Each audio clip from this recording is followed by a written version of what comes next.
Salut l'auteur. Aujourd'hui, on va faire un commentaire où, ouais, non, c'est sur l'histoire de Jules qui a rencontré Stella dans le train.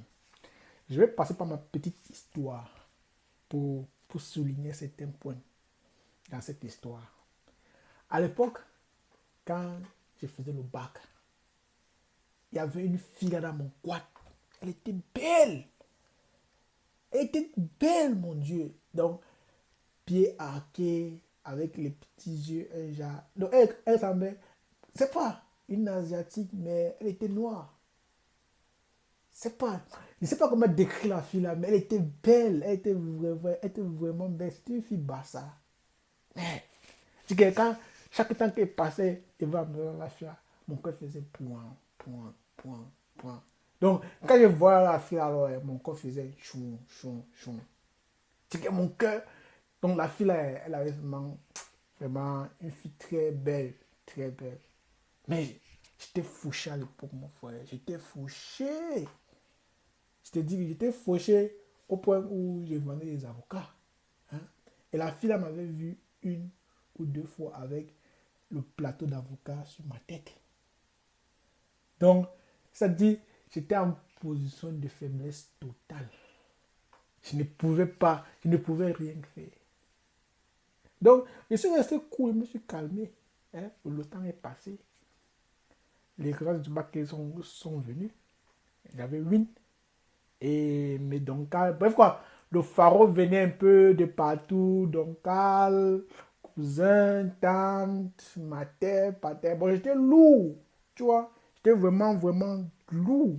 Et un des, alors, quand j'étais avec mes potes ou quoi, on te payait quand même environ de 6 ou 7.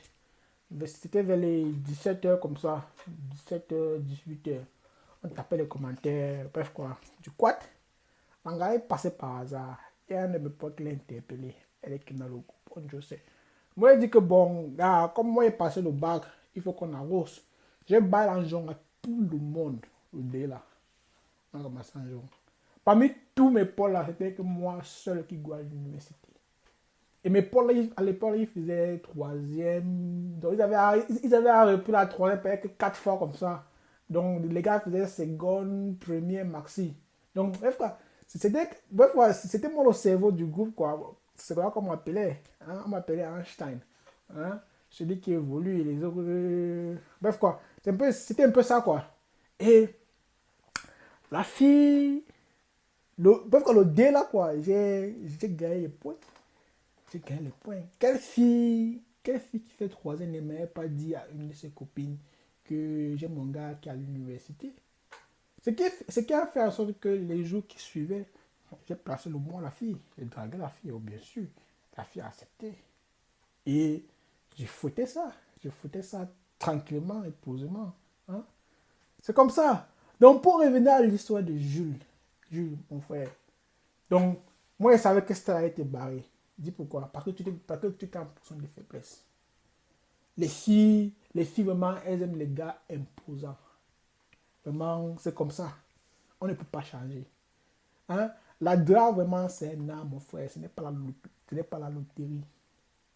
Il faut savoir les principes de la drague. L'heure que tu as fait là, moi, je vois les petits frères faire ça chaque jour. Moi, ça m'énerve. Hein? C'est vrai que quand j'ai suivi ton histoire, bon, j'ai décidé de sortir de mon sous-marinage pour intervenir, pour donner un ou deux conseils. Ce que tu veux, tu prends. Ce que tu veux, bon, tu ne prends pas, bon. Ça va, c'est bon. Mais bon, je vais quand même dire ce que j'en pense. Tu étais en position de faiblesse. Déjà, tu étais dans le train, tu n'étais pas réglementé. Le contrôleur vient. C'était la voix que tu seras dans les ennuis. Elle a pitié de toi. Elle vient te secourir. Dans sa tête, il y a la pitié. Et du coup, tu la dragues. Donc, ça dit dans sa tête, il y avait deux. C'était comme au Street Fighter. La pitié était en train de bagarrer avec la drague. Elle ne savait pas où mettre. Mais finalement, mon frère, la pitié a gagné. Elle a dit que mon frère. Parce que quand elle te voit d'abord, une fille qui a pitié d'un homme, elle te voit comme quelqu'un qui ne peut pas la soutenir. quand elle parle de soutenance, elle parle pas de soutenance financière. Peut-être que les filles, ce sont les êtres très émotionnels. Elles aiment les hommes qui ont atteint une certaine maturité, une certaine stabilité. Les hommes qui sont épanouis, qui ont une vie aisée, une vie stable, parce qu'elles sont très émotionnelles. Tu vois, elles cherchent les hommes euh, sur qui elle va déposer ses émotions. Et quand elle voit que toi, tu vas dénoncer qu'elle met ses émotions sur toi, vraiment, elle ne va pas vraiment te juger comme un mal dominant. Tu vois? Donc, bref, quoi. Il y a les gars ici dehors qui sont fauchés, qui, euh, qui sont vraiment des très belles femmes. Mais pas avec ton cas si. Parce que ton cas si c'était un cas délicat. C'était comme si tu avais une équipe de football, mais sans défense. Mon frère, ton équipe va encaisser des buts. Hein? Vraiment, tu t'avais en position de faiblesse totale. Ce que tu aurais dû faire en l'instant là, c'est quoi? Tu aurais dû établir un contact avec elle. Le genre, c'est-à-dire, bref quoi, tu gagnes un billet pour la revoir prochainement, comme ça. Elle te voit différemment, elle te voit de notre angle. Elle dit que, mais le gars qui avait pitié l'autre jour là, vraiment, c'est un gars différent. Il est frais, il est beau, il se comporte bien. Tu vois, il est sûr de lui. Là, tu auras une autre chance. Parce que les filles, vraiment, les filles qui disent qu'elles ont copain, machin, truc, elles ont commencé à écrire une histoire romantique, tout ça. Hein?